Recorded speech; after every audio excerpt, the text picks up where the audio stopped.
Assalaamu calaykum waraxmatullaahi wabarakaatuhu. Kusoo dhawaw daawade YouTube channelkeyga. Maanta waxaan inii wadaa muuqaal aad u xiiso badan. Muuqaalkaas oo ah qiso waana ah oo mudan in lagu cibro qaato. Qisadan waxay dhex martay wiil iyo hooyadiis. Ugu horreyn intaan u gudagelin qisada, fadlan like saar muuqaalkan. Haddii aad nagu cusub tahayna subscribe noo saar. Furo calaamadda gambeelka si uu kuu soo gaaro muuqaal waliba aan soo geliyo meeshaan. Aad iyo aad ayaad u mahadsantahay. Aan u gudagalno muuqaalkeena maanta.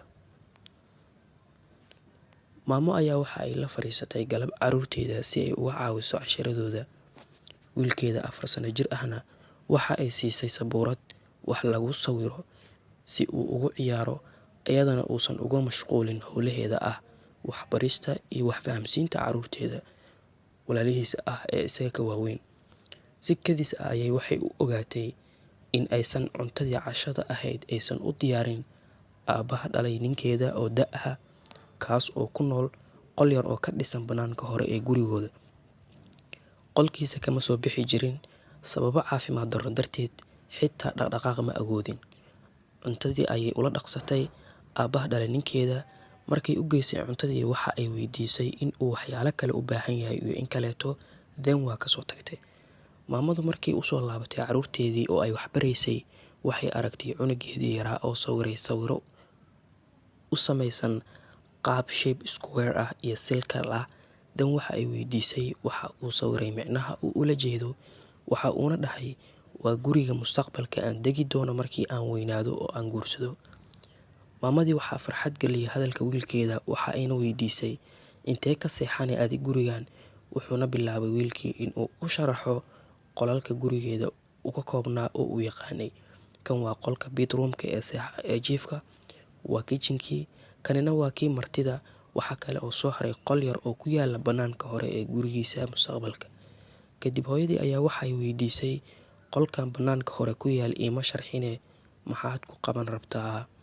Waxa uu ugu jawaabay hadal ay ka naxdo. Waxa uu yidhi, adiga ayaan kuugu talagalay oo aan ku dejinaa, waana ku noolaanaysaa sida uu awowahii ugu nool yahay kaas oo kaleeto. Kadib su'aalo badan ayay isweydiisay maskaxiyan.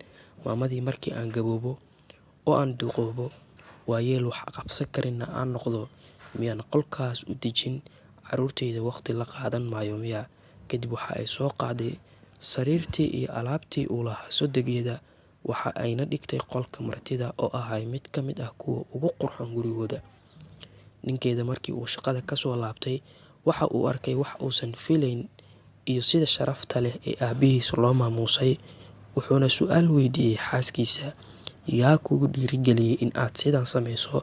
Waxayna dhahday, waxaan noo diyaarinayay oo aan noo qurxinayay gurigii aan degi lahayn ani iyo adi markii aan weynaano oo aan tabar yarayno. Waana uu fahmay jawaabta. Waxaana isla markii dhoola cadeeyay aabbaha dhalay ninka, isaga oo ku faraxsan noloshiisa cusub. Sambuuska sumaysato marbaad si kadis ah ku cunee. Waxaad samayso oo aad waalidiinta ku samayso, caruurtaada ayaa kaa goyn doontaa. Intaa ayay ku egtahay qisadeena maanta. I hope, I wish in aad fiidiyoogaan wax ka faa'iiday.